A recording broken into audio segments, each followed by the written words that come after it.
Hello everyone, welcome और welcome back to my channel. तो guys आज की वीडियो में मैं आपके साथ ये बहुत ही प्यारी और क्यूट सी आउटफिट शेयर करने वाली हूँ जिसे मैंने 5 to 6 ईयर के बेबी के लिए डिज़ाइन किया है। अगर आपको सिंपल एंड बेसिक स्टिचिंग भी आती है तब भी आप इस तरह की बेबीज़ के लिए ड्रेस को डिज़ाइन काफ़ी ईजिली कर सकते हैं। काफ़ी ईजी रहने वाली वीडियो, तो वीडियो को लाइक शेयर सब्सक्राइब ज़रूर करते जाना। तो ज़्यादा देर ना करते हुए वीडियो स्टार्ट करते हैं। तो सबसे पहले डिज़ाइनिंग करने के लिए यहाँ मैंने ये 2.5 मीटर के करीब रियोन फैब्रिक लिया है। एंड इस फैब्रिक की क्वालिटी की बात करूँ तो ये काफ़ी ज़्यादा सॉफ्ट फैब्रिक है। एंड इस फैब्रिक पर गाइस एक साइड से ये बॉर्डर दिया गया है जिस पर टोटली मशीन वर्क किया गया है, जो देखने में काफ़ी ज़्यादा अच्छा लग रहा है। और सिंपली गाइस इस पर ये कट वर्क दिया गया है। और सबसे पहले हमने कटिंग करने के लिए टॉप पार्ट की टू फोल्ड करते हुए फैब्रिक को रख लेना है। और यहाँ मैंने जो टॉप की लेंथ ली है वो 16 इंच ली है और विड्थ भी हमारी 16 इंच आएगी। अब इसके बाद हमने फैब्रिक को 4 फोल्ड करते हुए रख लेना है। 4 फोल्ड करने के बाद शोल्डर के लिए 5.5 इंच पे मार्क करेंगे और हाफ इंच शोल्डर डाउन के लिए मार्क करेंगे। अब उसके बाद हमने 5 इंच आर्म होल के लिए मार्क करना है।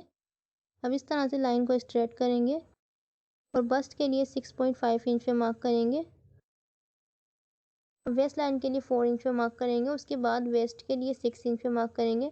एंड इसके बाद गाइज हमने इन सारी मार्किंग को ज्वाइन कर लेना है। तो ये जो हमारा टॉप होगा गाइज, ये हमने बिल्कुल स्ट्रेट रखना है, यानी हमने बिल्कुल सीधे स्ट्रेट स्टिचिंग करनी है क्योंकि हमने इसके चाक्स को नहीं ओपन रखना है। अब इसके बाद हमने आर्म होल की शेप देनी है और आर्म होल की शेप देने के बाद जो हमने हाफ इंच डाउन दिया था इस तरह से अच्छी लाइन को ड्रॉ करेंगे। सारी मार्किंग कंप्लीट करने के बाद इसकी कटिंग कर लेंगे। यहाँ मैंने टॉप पार्ट की कटिंग कर ली है। अब कटिंग करने के बाद फ्रंट वाले पार्ट को ओपन करेंगे। अब टॉप पार्ट को ओपन करने के बाद इसका जो बैक पार्ट है वो हमने एक साइड कर देना है और दोबारा से फ्रंट वाले पार्ट को डबल फोल्ड करते हुए रखेंगे। इसके आर्म होल की कटिंग करेंगे। अब कटिंग करने के बाद गाइस इसके नेक की कटिंग करेंगे। तो यहाँ जो मैंने नेक डीप लिया है वो मैंने 4 इंच लिया है और नेक विड्थ मैंने 2 इंच ली है। अब इन दोनों मार्क को हमने हल्की सी कर्व शेप देते हुए मिलाना है और इसकी कटिंग कर लेंगे। फ्रंट नेक की कटिंग करने के बाद हमने इसके बैक नेक की कटिंग करनी है। तो पहले हम इसको एक साइड कर देंगे और फ्रंट वाले पार्ट को रखेंगे। उसके बाद हमने इसकी बैक नेक की भी जो डीप लेनी है वो भी 4 इंच लेनी है और ऊपर से हमने 2 इंच मार्क करना है बीच में सेंटर में। अब उसके बाद हमने इसकी विड्थ लेनी है 2 इंच की। अब जो हमने बीच वाला 2 इंच मार्क किया उसको हल्की सी कर्व शेप देते हुए गोलाई देंगे और इसकी कटिंग कर लेंगे। और जो नीचे से हमने 2 इंच पे मार्क किया था वो हमने इस तरह से स्ट्रेट कट करना है। अब दोनों पार्ट्स को ओपन करते हुए राइट साइड से मिलाते हुए रखेंगे और शोल्डर स्टिच करेंगे। अब शोल्डर को स्टिच करने के बाद मैंने ये ओरेप पट्टी ली है 1 इंच के करीब। इसको हमने डबल फोल्ड करते हुए नेक के चारों तरफ लगाना है और इसको स्टिच कर लेना है ओवरऑल। और यही हमने सेम साइज में इसकी स्लीव्स पर भी स्टिच करनी है ओरेप पट्टी। स्टार्टिंग से हमने हाफ इंच फैब्रिक को अंदर की तरफ फोल्ड करना है। उसके बाद हमने इसे डबल फोल्ड करते हुए राइट साइड से मिलाते हुए रखेंगे और इसको हमने पूरे नेक पर स्टिच कर लेना है इसी तरह से। अब स्टिच करने के बाद हमने इसमें छोटे छोटे से कट्स लगाने हैं पूरी जितनी भी ओरेप पट्टी हमने नेक में लगाई है। अब कट लगाने के बाद हमने इसे बैक साइड की तरफ टर्न करना है और टर्न करने के बाद इसके ऊपर एक टॉप स्टिच लगाएंगे। एंड यहाँ गाइस आप देख सकते हैं कि हमने इसके नेक और स्लीव्स को पूरा कंप्लीट कर लिया है और एक पट्टी लगाने के बाद अब इस टॉप पर हमने एम्ब्रॉयडरी करनी है। तो उसके लिए पहले हमने जो फिटिंग के लिए मार्किंग की थी वो हम मार्क कर लेंगे इस तरह से 1-1 इंच की। अब उसके बाद मैंने ऐसे ही रफली इस पर मार्क किए हैं छोटे छोटे से, यानी जो हमारी टॉप की जो एम्ब्रॉयडरी है नीचे वाली कटवर्क के साइड वाली उस पर हमने इसके ऊपर से हमने मार्क करनी है। जहाँ से हमारा सादा फैब्रिक है वहाँ पर हम इस तरह से थोड़ी थोड़ी दूरी पर मार्क कर लेंगे एंड इसी मार्किंग पर हमने एम्ब्रॉयडरी करनी है। इसी करके हमने पूरे फ्रंट पार्ट पर मार्क कर लेना है। तो यहाँ गाइस आप देख सकते हैं जो हमारी फर्स्ट लाइन में मार्क आया है, यानी जो हमारा फर्स्ट वाला मार्क है वो हमारा 2 इंच का आया है और हमारे दूसरी वाली लाइन में जो मार्क आया है वो हमने 3 इंच के गैप पर लिया है। इसी तरह से मैंने 1 बाय 1 करके सारे मार्क किए हैं। अब एक लाइन में हमारे 6 मार्क आए हैं, उसके ऊपर वाली लाइन में हमारे 5 मार्क आए हैं। अब एम्ब्रॉयडरी करने के लिए यहाँ मैंने पहले से ही पैटर्न बना के रखा है और एम्ब्रॉयडरी के लिए हमें जो थ्रेड लगेंगे वो ये वाले एंकर थ्रेड लगेंगे। तो 2 कलर में मैंने ये थ्रेड लिए हैं। आप अपनी चॉइस के अकॉर्डिंग थ्रेड का कलर यूज कर सकते हैं। अब सबसे पहले हमने बिल्कुल मार्क के ऊपर से नीडल को निकाल लेना है। उसके बाद हमने बिल्कुल छोटा सा स्टिच लगाना है। सुई को नीचे की तरफ निकालेंगे, फिर अगेन नीचे से सुई को ऊपर की तरफ निकालेंगे, फिर एक और छोटा सा स्टिच लगाएंगे, यानी हमारे 2 स्टिच आएंगे।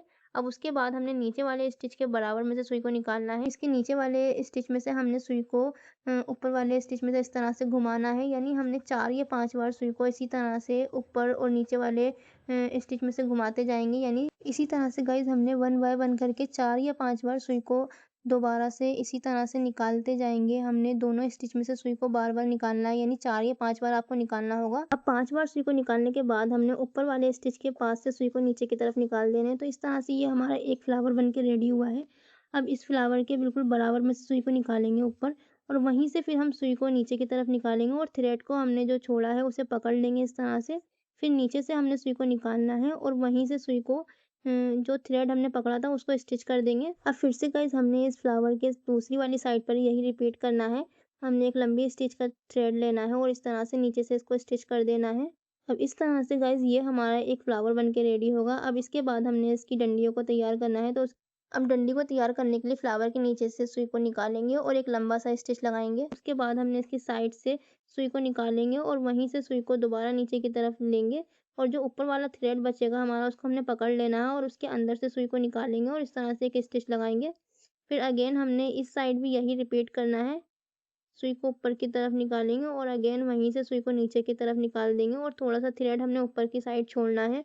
फिर नीचे की साइड से हमने नीडल को निकालना है और एक स्टिच लगा देना है। इस तरह से ये हमारा पूरा एक फ्लावर का पंच बन के रेडी हो गया है गाइज। अब ऐसे ही करके हमने ये सारे फ्लावर रेडी कर लेने हैं पूरी कोटी में। अब यहाँ गाइज मैंने ये सारी एम्ब्रॉयडरी कंप्लीट कर लिया। अब इसके बाद हमने इसे बैक साइड की तरफ टर्न करना है और राइट साइड से मिलाते हुए रखेंगे और दोनों साइड से हम इसकी फिटिंग की सिलाई लगाएंगे। अब उसके बाद हमने इसकी बॉटम को रेडी करना है। तो यहाँ मैंने उसके लिए फैब्रिक को 2/4 करते हुए रख लिया है और लेंथ मैंने 32 इंच ली है और विड्थ मैंने यहाँ 13 इंच ली है, और जितनी भी इसका एक्स्ट्रा फैब्रिक है उसे कट करके निकाल लेंगे।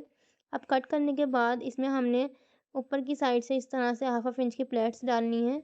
अब जितना भी हमारा वेस्ट का मेजरमेंट आएगा उसके अकॉर्डिंग ही हम इसमें प्लेट्स डालेंगे। आप चाहे तो यहाँ पर थ्रेड वाली गैदरिंग भी कर सकते हैं, लेकिन मैं इसमें प्लेट्स डालूंगी। अब इसको स्टिच करेंगे और साइड से भी इसको स्टिच कर लेंगे। तो यहाँ गाइज आप देख सकते हैं कि मैंने साइड से इसको स्टिच कर लिया। जहाँ से हमारी बंद वाली साइड है वहीं से हमने 1/2 इंच की प्लेट्स डालनी है। तो इस तरह से 1 बाय 1 करके हम इसको सारी प्लेट्स डाल के रेडी कर लेंगे।